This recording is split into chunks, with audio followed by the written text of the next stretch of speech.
Pemerintah terus mengkaji pengembangan kendaraan listrik buatan dalam negeri, salah satunya dengan menjadikan mobil taktis Maung produksi PT Pindad sebagai kendaraan listrik nasional. Hal itu dikemukakan Menteri Investasi dan Hilirisasi Kepala Badan Koordinasi Penanaman Modal, BKPM, Rosan Ruslani di Kompleks Istana Kepresidenan, Jakarta, Kamis, 6 Februari 2025, usai menghadiri rapat terbatas bersama Presiden Prabowo Subianto.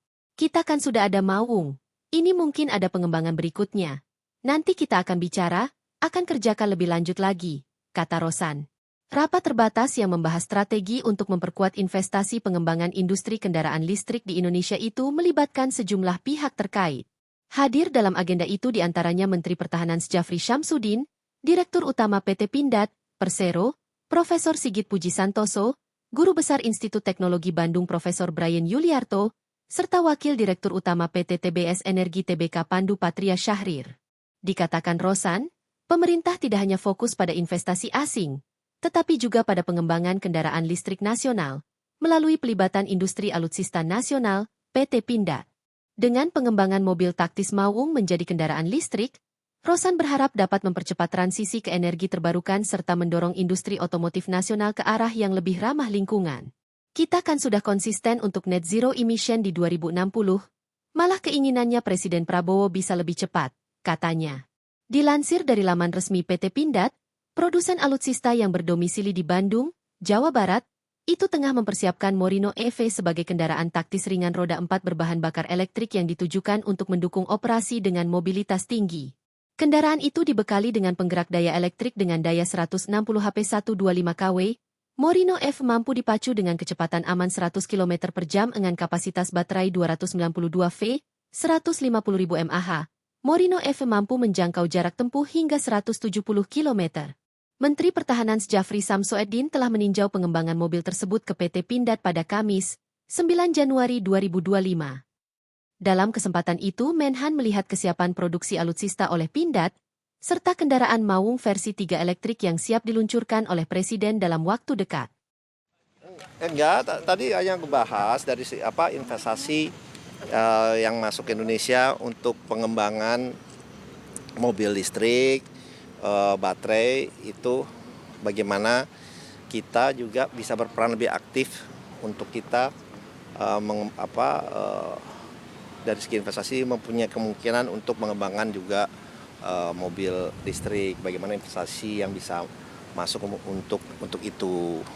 Nah, jadi lebih ke situ sih gitu. Karena potensi tadi kita bicara, ya kita kan potensi dari nikelnya segala macam, baterainya sampai baterai itu udah ada, recycle baterainya udah ada. Nah, tapi mobilnya kan kita belum ada nih, mobil untuk mobil listriknya. Sedangkan kita kan sudah committed untuk net zero emission di 2060. Nah, malah keinginan dari Bapak Presiden bisa lebih cepat. Nah, jadi sedangkan produksi mobil di kita kan sekitar 1,2 juta per tahun.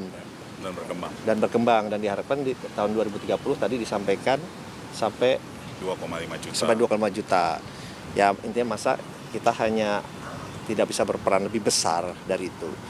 Nah, soalnya arahnya seperti itu dan kita diminta juga untuk melakukan pengkajian lah. Lebih kepada itu sih. Gitu. Bahkan udah ada Hyundai Pak, kan nanti ada investasi masuk lagi Pak. Iya kan Hyundai ini bukan hanya Hyundai, ada BYD yang sudah masuk, ada Wuling yang sudah bikin manufacturingnya ya. Nah tapi kan itu atas nama perusahaan mereka gitu. Nah kita kan sudah ada Maung ini, nah ini mungkin ada pengembangan berikutnya nanti kita akan bicara akan kerjakan lebih lanjut lagi lah ininya, assessmentnya. Masuk ke mobil listrik juga Pak? Enggak, Maung kan udah ada gitu kan. Nanti kita lihat untuk pengembangan ke depannya juga, itu aja. Tapi dari segi investasinya, saya sih lebih dari segi investasinya lah. Bagaimana dari pengembangan itu, hitung-hitungannya nanti seperti apa. Gitu ya. Ada pembahasan soal peluncuran Danantara juga Pak di dalam Pak. Kenapa? Ada pembahasan soal peluncuran Danantara juga yang kabarnya dalam waktu. Kan RUU BUMN sudah sudah. Enggak sih. Lebih fokus tadi soal mobil, bagaimana pengembangan mobil bisa dari ujung hulu ke hilir. Lebih iya. Itu aja sih. Ya. Terima kasih telah menyaksikan berita terkini dari sinarharapan.co. Saksikan terus konten-konten menarik lainnya.